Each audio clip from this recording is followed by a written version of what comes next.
My fiance told me to prioritize his family functions over my sister in the hospital. He said that's how it's going to be once we're married, so I should get used to it now.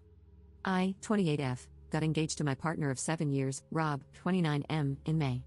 Both sides of our family were really happy about this, and we had a big family meal 2 weeks after getting engaged. His brother lives 250 miles away and couldn't make it for that meal, so we decided to have a meal just for his family in late June when his brother would be back for the weekend. This weekend was arranged long before we got engaged, so he wasn't back just for the meal. Earlier this year, my sister, Kim, 32F, got a serious eye infection that very quickly turned into an ulcer, which scarred her cornea and left it at high risk of perforation. She needed a corneal graft, but her surgeon was away for 4 weeks, so she was going to have to wait until he got back to have it. However, her eye didn't hold, and it perforated the day I was supposed to be going to the family meal with Rob's brother. Kim's wife was at work and had her phone turned off, and our mom was away with our stepdad, so when Kim called me to let me know what was happening, I knew she would be at the hospital on her own. I immediately talked to my boss, and he let me go early so Kim wouldn't be on her own. I texted Rob to let him know what was going on, and he texted me back to send Kim his love and to remind me about the meal that night. I ignored the comment about the meal as it was the last thing on my mind. Once I got to the hospital, I was taken back into a room where Kim was, to be greeted by 3 doctors and 2 nurses rushing around trying to help Kim. I was then informed that she needed to have an emergency operation to have her eye glued or else she would lose it. The problem was that they didn't have a surgeon at that hospital who could do it, and she needed to go to another hospital an hour and a half away. They asked if she would need transportation or if I could take her. I said I would take her. Once we got to the other hospital, we were told that she would be having the operation at 5:30 p.m. I knew then that I wouldn't make the dinner and texted Rob to let him know. He flipped out and basically told me to leave Kim at the hospital and have her wife pick her up after the op was done. At this point, I still hadn't been able to get a hold of Kim's wife. I told him that wasn't going to happen and that he was out of order to even ask me to do that. I then texted his mom and told her what was going on. She was really supportive and told me to stay with Kim and let her know how the op goes. A dinner can be rescheduled, Kim's health can't. I also spoke with his brother, who was equally as understanding. I stayed with Kim, her operation was a success, and I got her back home around 9 p.m. Her wife had ordered some Chinese and offered me some, which I happily accepted as I hadn't eaten since lunch. With that, I didn't get home until about 11 p.m., and Rob was already asleep. Rob was very short with me for days after, and we ended up having a huge fight where he told me that I should have put his brother and family before Kim. He said he was embarrassed going to the meal without me. I responded that I was embarrassed he thought I would put a meal before my sister's health. This led to another week of awkwardness between us before we finally sat down and sorted it out, or so I thought. 8 weeks ago, Kim got her graft, and so far everything is going really well with it. On Saturday, his brother was here, so we went out for dinner with his family. His family were all asking about how Kim was doing, and I showed them a picture of the stitches in her eye. I thought that everything had gone really well until we got home, and he got really angry, saying that I shouldn't have brought up Kim's health issues and I shouldn't have shown them the picture. I argued that they'd asked about her and asked to see the picture. It ended with him telling me that I needed to put him and his family before Kim, or else we weren't going to work. He said his family will come before mine once we are married, so I should get used to it. I went upstairs and packed a bag. I'm now at my mom's house, and he's been blowing up my phone with texts and calls since I left. I do love him, but I will never put his family above my own family's health. I feel like he's expecting me to spend every holiday with his family and put their wants above my family's needs, which won't happen. I'm very close to my sister and my mom, and that's not going to change. So I don't really know how to move forward or if I even want to. Has anyone experienced anything like this before? Update 1. Thank you so much to everyone who commented. I replied to as many as I could, but I read all of them. Warning, this is going to be longer than the original post, a lot has happened. I thought it over, and once I decided to end things with him, I knew that the main issue would be getting him out of my house. I own the house outright. My grandma passed away 5 years ago and left her house to my mom, who sold it and split the money between me and my sister. I then bought my house with that money about a year after she passed. I got in touch with my stepdad's friend, who is a landlord, the day after I wrote my original post, and he then put me in touch with his solicitor. He didn't have time to see me in person that day, but we did have a phone call where he gave me my options. In the UK, we have something called a Section 8 notice. This is a 14-day eviction notice, and the solicitor said this would be the quickest way to get him out. However, he could try to contest it if he wanted to, which would lead to court dates and could take months. I asked him to draw up the notice and date it for Friday, the next day.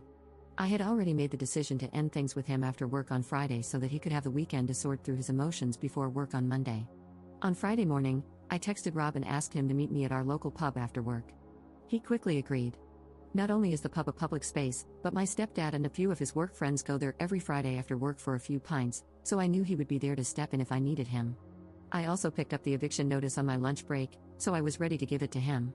It cost £250, but it was worth it. When I got to the pub, Rob was already there, and my stepdad was standing at the bar with his workmates. I sat down with Rob and got straight to the point.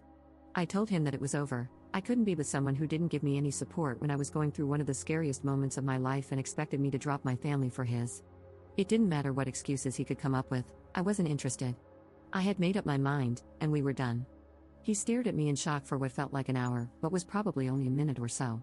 Then he started saying I couldn't be serious. We'd been together for 7 years, and I was throwing it all away. I could never find another guy like him. I responded to the last comment with, I don't want a guy like you, that's why I'm ending it. I need someone who will support me when times get tough, not get annoyed that the world isn't bowing down to what he wants. I then handed him an envelope with the eviction notice and my engagement ring. I told him I was giving him a few weeks to find a place and be out of my house. Then I stood up and walked over to my stepdad, who had bought me a much-needed drink, and stayed with him until my ex left, still looking in shock. I knew he wouldn't approach me while I was with my stepdad, as he has always been a little scared of him. This is obviously a very condensed version of what happened. Once I got back to my mum's house, I had a single text from him saying he wasn't moving out and was going to contest the eviction until I'd come to my senses and got back with him. We are not over, was how he ended the text. I just turned my phone off, and decided to deal with the legal side of things on Monday. There was nothing else I could do. Saturday morning, I woke up and turned my phone back on. I had another text from him saying that he would move out if I paid him £10,000, as that's what he had paid towards bills while he had lived at the house.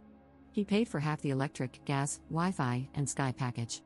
Note, the Sky package is only as expensive as it is because he has to have every sports channel known to man, so his half literally just paid for the sports channels. I had already asked the solicitor about this though, and he had assured me that I didn't owe him any money as he hadn't contributed to a mortgage or any renovations of the house, it was just general expenses. He also knew that I don't have £10,000 just lying around. Let's say I was irritated by this and decided to ring his mum to see if she could talk some sense into him. I'll call his mum Sandra to make it easier. She was appalled by what I told her and said she would speak to him. She called me back about an hour later and asked me to meet her at the house. Rob was on an away day to watch his football team play and wouldn't be back till about 10 p.m., so I knew he wasn't there. I met her at the house with Kim, and Sandra said that Rob's brother was on his way back home and they would have Rob out by the following afternoon. She hadn't even spoken to Rob, just his brother, but she promised he would be out. Sandra then asked me to walk her through the house, showing her exactly what was his and what wasn't, so he didn't take anything that didn't belong to him. The next morning, I got a text from Rob, calling me all the names under the sun for getting his mom and brother involved. I blocked him, and a couple of hours later, Sandra texted me to let me know he was out and staying with her. I thanked her, and she told me that she would like to stay in contact, and I happily agreed to this. I went back to my house after work on Monday, changed the alarm code, and my stepdad changed all the locks for me. My stepdad is also arranging for a friend of his to install cameras around the outside of the house. This will be done over the weekend. Sandra rang me on Tuesday, asking if we could meet up as she had some things she wanted me to know, so we met for lunch that day. It was at this time that she told me her ex was a controlling jerk who was incredibly selfish, and the selfishness was what she had seen in Rob for so long.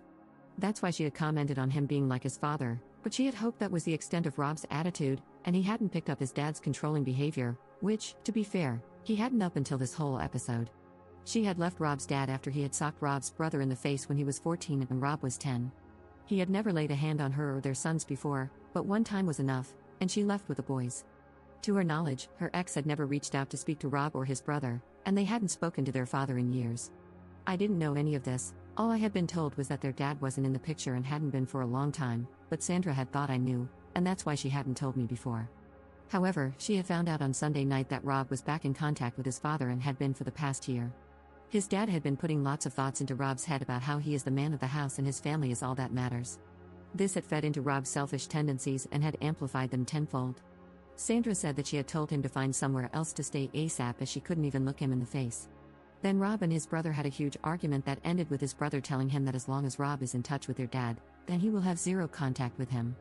Even going so far as to tell him to spend Christmas with their dad because Sandra is going to his house and Rob isn't welcome. When Sandra took Rob's brother's side in all this, Rob flew into a rage and said he would move in with his dad. He then left the house, but came back a couple of hours later looking like he'd been crying. Turns out that his dad doesn't want him living with him and basically said he could be on the streets for all he cares. He's not putting a roof over a grown man's head. Sandra thinks that Rob is now starting to realize everything he has lost due to him listening to his dad and has seen his dad's true colors.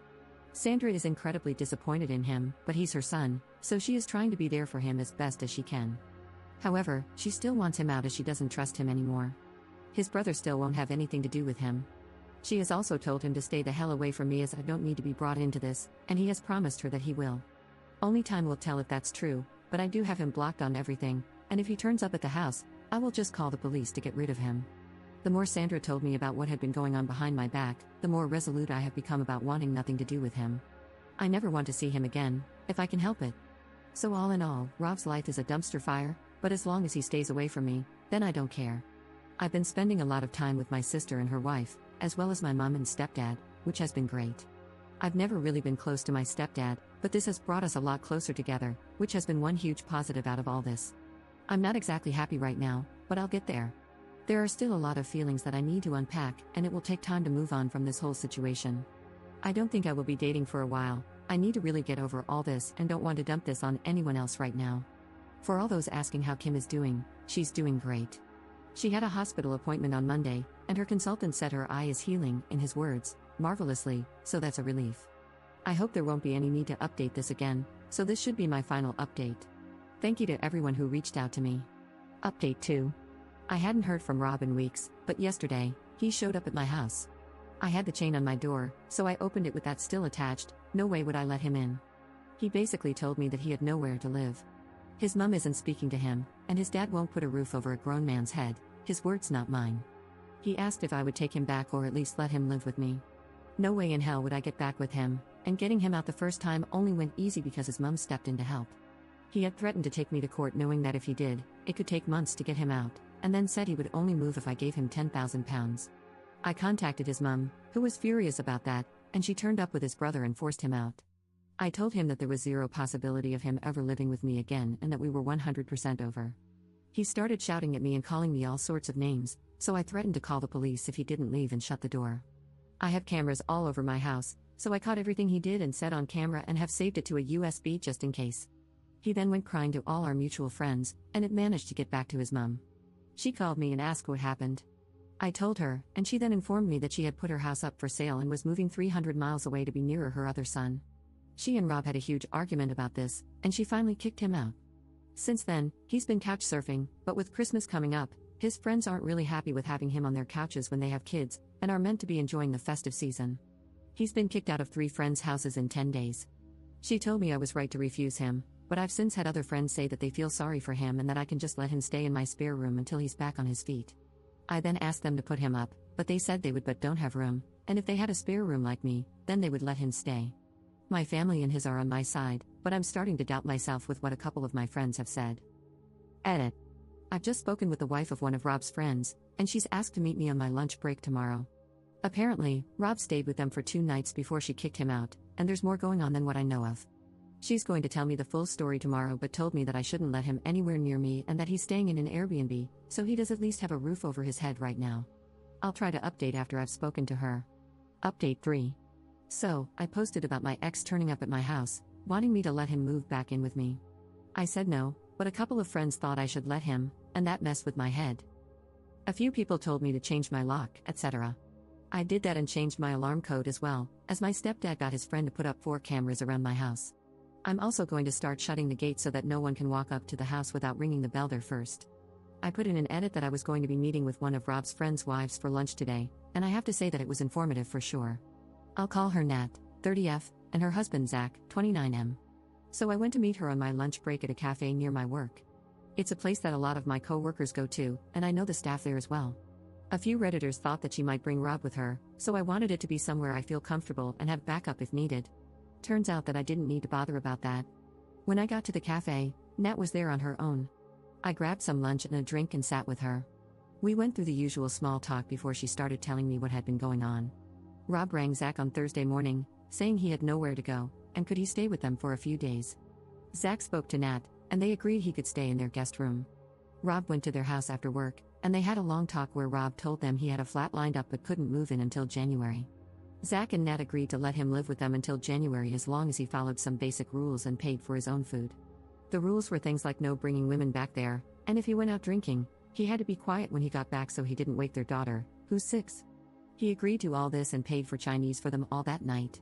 The next day after work, Rob went to meet his dad in the pub for a few pints.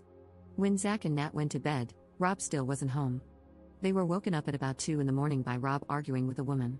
Apparently, Rob had met this woman in a bar, took her back to Zach and Nat's house, got his pleasure, and then told her to get dressed and leave once he was done. She had gotten angry, which started an argument where Rob was saying some horrific crap to her. Nat took the woman downstairs and got her a taxi, while Zach stayed upstairs arguing with Rob. Once Nat had gotten rid of the woman, she went back upstairs and tried to calm Zach and Rob down. At this point, Rob decided to take out his frustrations on Nat, calling her a BTCH and telling her to do something useful like making him a sandwich before bursting out laughing like he'd made the funniest joke ever. This made Zach lose it and pinned Rob to the wall by his throat. Nat managed to get Zach to let him go, and Rob was shoved into the guest room and told to sleep off the booze. It's a miracle that Nat's daughter didn't wake up during this. The next morning, Nat got their daughter ready and went to her mom's after telling Zach to get Rob out of their house. Zach agreed, and after Nat left, he woke Rob up and told him to pack his crap and leave. Rob tried to apologize and begged to stay, but Zach was having none of it and kicked him out. Going off the timing, I think he left there and came straight to my house. On Sunday, Zach texted Rob to meet up so that they could speak, and they met up in a pub. Zach has been friends with Rob since they were 11 and has never seen him act like he has been doing, so he wanted to find out what was really going on. He managed to finally get the truth out of Rob. Basically, Rob has been in contact with his dad for a lot longer than he told us. By this point it's over 2 years. His dad is a raging misogynist who believes a woman's place is in the kitchen and bedroom, and a man's place is to rule the house and be waited on hand and foot, as well as deciding who can and can't be in their lives. He's been dripping this poison into Rob's ear, and it's really taken a hold of him. Zach told Nat that he just doesn't recognize Rob anymore. Rob wants to start living his life the way his father has told him he should. When Zach pointed out that Rob's dad is 62, living in a crappy one-bedroom flat, hasn't had a real relationship since Rob's mom left him, has no friends, and is the type of guy that when he walks into a pub, people finish their pints so they can leave and get away from him, Rob was furious. He told Zach that his dad is just misunderstood. Zach responded that people understood his dad, and that's why they stayed away from him. He's toxic. This pretty much ended their conversation, and Rob left. Zach did find out that Rob does have a flat lined up for January, so that was true, and that he's found an Airbnb he can stay in until the flat is ready at minimal cost. Zach and Nat have also decided to go no contact with Rob as they don't need that toxicity around them, especially not around their daughter. A few Redditors had said it sounded like Rob was on illegal substances, so I asked Nat what she thought, and she doesn't think so but can't be sure. She and Zach think that Rob is just so far under his dad's thumb now that he's completely changed as a person. He believes that everything his dad says is gospel. She did let me know that Rob has a burner Instagram account that he is using to check on my Insta, and I immediately made my account private. He had said something about seeing me waste money on a stupid amount of Christmas presents when I couldn't even help him out to Zach on Sunday. I'd been to a Christmas market on Saturday afternoon and had posted pics on Instagram. All of this just made my resolve stronger that he will not be getting anywhere near my house again. It also made me realize that I don't have any feelings for him anymore other than frustration at how he's acting and some sadness at how far he's fallen from the man I once knew. I thought that hearing he had another woman in his bed would annoy me, but there was just nothing. I couldn't have cared less. I thanked Nat for the info, and we agreed to keep in touch. We won't be as close as we were when I was with Rob, but it feels good to have someone who knows the entire situation and has seen Rob's behavior with their own eyes. There were also some Redditors who told me to ditch the friends that had told me to let him stay with me. Unfortunately, I can't ditch them completely as they're part of the friend group, and that would just cause unnecessary drama. However, I will be keeping my distance from them and only talking to them when part of the group. Update 4. I really hope that I wouldn't have to update again, but I've just had a call from one of Rob's friends, and it looks like he's going to be spending Christmas in prison. Apparently, he went out on Saturday night with his dad, and they got into an argument which turned physical. Rob isn't a fighter, however, he is bigger and stronger than his dad, and it ended with his dad falling backward and hitting his head off a wall, knocking him unconscious. The staff in the pub called the police and an ambulance, but Rob left before they got there. Rob's dad had to go to the hospital, where he still is. I'm unsure of his exact injuries, but they're not life-threatening. He must also be awake as he is pressing charges against Rob, however, they won't keep him in unless absolutely essential at this time of year. Rob was arrested on Sunday morning at the place he's been staying at and had to appear in magistrate's court on Monday. Due to him not having a fixed address right now and the fact that his dad is still in the hospital, he has been remanded on a Section 18 with intent. Unless he can find a permanent address to go to, then he won't be getting out until his trial at Crown Court. I know his mom is already at his brother's over 250 miles away, so I don't think she will be able to help right now. Finding this out has actually given me a sense of peace right now. I've been trying to ignore it, but the chance of him turning up and spoiling Christmas has been at the back of my mind ever since he turned up at my house. I'm hoping he stays in over Christmas so that I can just relax. Edit. I went round to Nat and Zach to drop off a present for their daughter, a bottle of Bell's for Zach, and a bottle of Prosecco for Nat for Christmas, and had a cup of tea with them whilst they filled me in on what's going on. Rob will be in over Christmas, but will likely get out early January. His lawyer is trying to get the charges reduced from Section 18 with intent to a Section 20. I only found out today that a Section 18 with intent is one step down from attempted unalive, and you're looking at double digits in prison if you get found guilty. Section 20 is a lot less severe and is usually a 2-year suspended sentence for first-time offenders, which he is. His lawyer has said that if he pleads guilty to the Section 20, then CPS will lower the charges to get this one over and done with ASAP, as the courts are ridiculously backed up in the UK right now and prisons are full. Zach went to the Airbnb he was staying at and got Rob's stuff, which is now sat in his garage as one last favor to Rob, Zach's words. He can't get in touch with me without my consent while he is locked away. The prison literally has to ring me and ask if it is okay that I get put on his approved call list, and only then is he allowed to ring me, which won't be happening. I've also spoken to his mum, who has basically washed her hands of him for the time being. She thinks that he needs to learn his lesson, and maybe spending Christmas in a cell will teach him how much he's lost the plot. She has spoken to him and said that he's now saying the right things, but only time will tell if he means them. He is talking about moving to be near his brother to get away from their dad, so maybe he has seen the light. His brother has refused to go onto his call list, so Rob can't contact him, so I don't know how that will work. As for his dad, he is still in hospital with a broken hip and has had to have surgery to fix it. The broken bone and head injury are why the charges are so high right now. I feel like a weight has been lifted off my shoulders, knowing he can't ruin my Christmas. I'm just about to pack everything into the car and go and stay at my mum's until January 2nd, but thought I'd finish the year off letting everyone who's helped me and supported me through this know what's going on. Merry Christmas to everyone who celebrates it, and I hope everyone is doing well. Update 5. Hi all, sorry it's been a while since my last update, but I wanted everything to be finished before I update it again. Rob spent Christmas on remand in prison. He didn't get out until the second week of January, and that was only because his mum agreed to let him stay with her again. He had his plea hearing the first week of February, where he pleaded guilty to a Section 20 assault. He then had to wait until last week to get his sentencing court date. I didn't know how much actually goes into sentencing. They had to get a victim impact statement, a pre-sentencing report from probation, statements from his mum and brother. His barrister even reached out to me to give a statement saying that we had broken up and I'd asked him to leave the house. He used our breakup as an extenuating circumstance, saying that because of the breakup of our relationship and him losing his home, that had seriously impacted his mental health. The statements from his mom and brother also confirmed that he had lived in an abusive home when he was young, so he claimed he had PTSD because of that. These were all read out at his sentencing. He was going to get 3 years, but the judge knocked time off for pleading guilty and for mitigating circumstances. That left him with a 16-month sentence that was suspended for 18 months. As part of the conditions for his release, he isn't allowed anywhere near his dad, he has to go to counseling for his supposed PTSD, and he isn't allowed to drink booze. He even has an ankle monitor on that tests his sweat every half an hour for booze and will alert probation if he gets a positive result. Luckily for him, his boss has let him go and work at their main location in the city that's half an hour away from here, and probation was happy for him to live there as well. He moved into a flat there this week, so I don't have to worry about running into him. I haven't spoken to him at all, and I don't want to.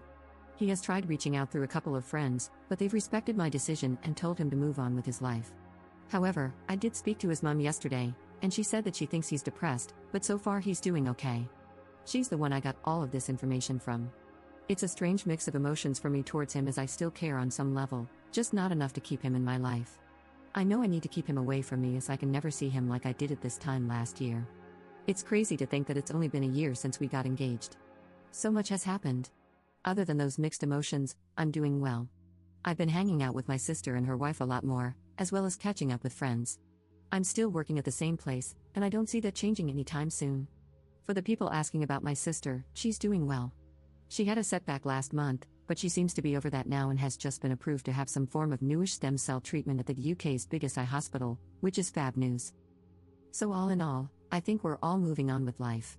Unless there's something big happening, then this should be my last post.